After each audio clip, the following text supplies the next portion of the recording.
আসসালামু আলাইকুম। সো আমরা মিডল ইস্টের কনফ্লিক্টের কারণে ওয়ার্ল্ডের one of the best challenging একটা সেগমেন্ট হয়ে দাঁড়িয়েছে যেটাতে এনার্জি সিকিউরিটি। এটা শুধু আমরা বাংলাদেশে দীর্ঘ লাইন দেখছি, এটা শুধু তা না, সারা পৃথিবীতে প্রায় একই রকম চ্যালেঞ্জিং একটা সিচুয়েশনে পড়ে গিয়েছে। যেমন আমরা যদি এশিয়ান কিছু কান্ট্রি রেট স্ট্যাটিস্টিক এনালাইসিস করে দেখি, যেমন চায়নাতে অ্যাডমিনিস্ট্রেটিভ ভাবে তারা রিফাইন্ড ফুয়েল এক্সপোর্ট বন্ধ করেছে, যেমন diesel, gasoline, jet fuel. Critically তারা ডোমেস্টিক ডিমান্ডেড ফুলফিলের উপর প্রায়োরিটি দিচ্ছে। যেমন ফিলিপাইন্সে অলসো ন্যাশনাল এনার্জি সিকিউরিটি, শ্রীলঙ্কাতে ফুয়েল রেশনিং, পাকিস্তানে অ্যাডমিনিস্ট্রেটিভ কন্ট্রোল তারা করেছে এবং নেপালে also restricted of the fuel use করেছে। এবং ইন্ডিয়াতে also the same prioritisation. South Korea হচ্ছে ম্যান্ডেটরি এনার্জি সেভিং একটা পার্ট তারা মেজারমেন্ট স্টেপ নিয়েছে। Indonesia also the local fuel rationing তারা শুরু করেছে। থাইল্যান্ডে also the ban two export all of the things. Bangladesh also we have started the rationing recently. So এইটা দেখলে আমরা বুঝতে পারছি যে এশিয়ার প্রেজে কতটা ডিপেন্ডেবল হয়ে পড়েছে মিডল ইস্টের উপরে।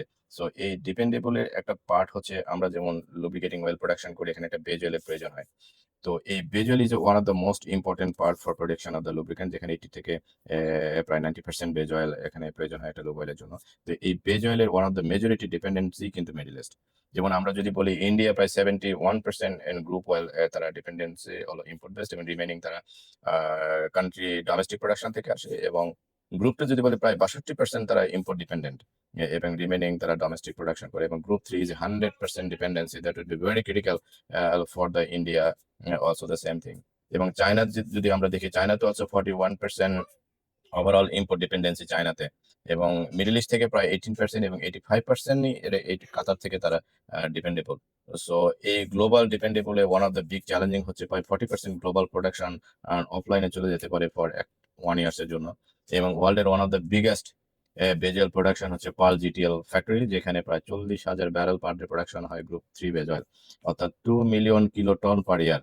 যেখানে 19% অফ দ্য ক্যাপাসিটি, 27% এখানে প্রোডাকশন ইউজ হচ্ছে, এবং যেখানে 100% ইউটিলাইজ হয়েছে। এর one of the strain is extensively damage. So এই কাতার বেস যদি আমরা ওয়ার্ল্ডের সাপ্লাই একটা চেন দেখি, যেখানে 30% USA, 17% Hong Kong, 15% Germany, others 13, China 11, India 4% এবং সিঙ্গাপুর 10% এন পর্যন্ত তারা এক্সপোর্ট করে। সো মেজরিটি পার্ট কিন্তু কাতারের উপরে একটা বড় ধরনের একটা ডিপেন্ডেন্সি নিয়ে কিন্তু তারা আগাচ্ছে। সো এই যুদ্ধ যদি লম্বা সময় ধরে চলতে থাকে, যেমন 1 মাস, 3 থেকে 6 মাস রিটার্ন নরমাল পিরিয়ড প্রয়োজন হবে, যেখানে গ্লোবাল ক্রুড অয়েল অয়েলস এর একটা ব্যাপার আছে, রিফাইনারি অর্থাৎ ক্রুড অয়েল অয়েলস এবং শিপিং লজিস্টিক এর একটা ব্যাপার আছে, রিফাইনিংস এবং কেমিক্যাল প্ল্যান্টস এর একটা ব্যাপারও আছে। সো 3 থেকে 6 মাস যদি এই যুদ্ধ কন্টিনিউ হতে পারে, সেখানে প্রায় লম্বা একটা সময় 6 থেকে 9 মাস return to the normal line চলে আসতে পারে। এবং 6 মাস যদি যুদ্ধ কন্টিনিউ হয়, প্রায় 1 বছর লেগে যেতে পারে এই 4টে major step, crude oil oils, logistics, refinings and the chemical plants এর এই রিকভারি প্রসেসের সময় চলে যেতে পারে। সো আমরা যদি বেজুয়াল সিনারি যদি দেখি, এই কয়েক মাসে যে এফওবি, যেমন N150 FOB Asian and crude oil date crane, যেখানে $750 থেকে $800 পার মেট্রিক টন ছিল, সেখানে এখন প্রায় $1700 থেকে $1800 per metric ton. So in terms যদি আমরা দেখি, প্রায় ডবলের বেশি কিন্তু প্রাইস হাইক হয়েছে। সো এই প্রাইস হাইক কিন্তু শুধু এটার জন্য নয়, price one of the reasons হচ্ছে সাপ্লাই শর্টেজ।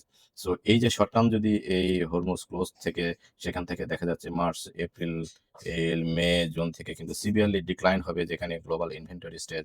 এবং এই যুদ্ধ যদি আরো প্রলং এক্সটেন্স পর্যায়ে চলতে থাকে, সেখানে সবচেয়ে বড় চ্যালেঞ্জ হবে জুন জুলাইয়ের পরে থেকে কিন্তু গ্লোবাল ইনভেন্টরি নেগেটিভ স্টেজে যে দাঁড়াতে পারে। সেখানে ওয়ার্ল্ডে কিন্তু একটা ক্যাটাস্ট্রফিক একটা ফেলিওরের সম্ভাবনা আছে, যদি এই প্রলং আমরা এই সলভটা ওয়ার্ল্ড ওয়াইজ না করতে পারে।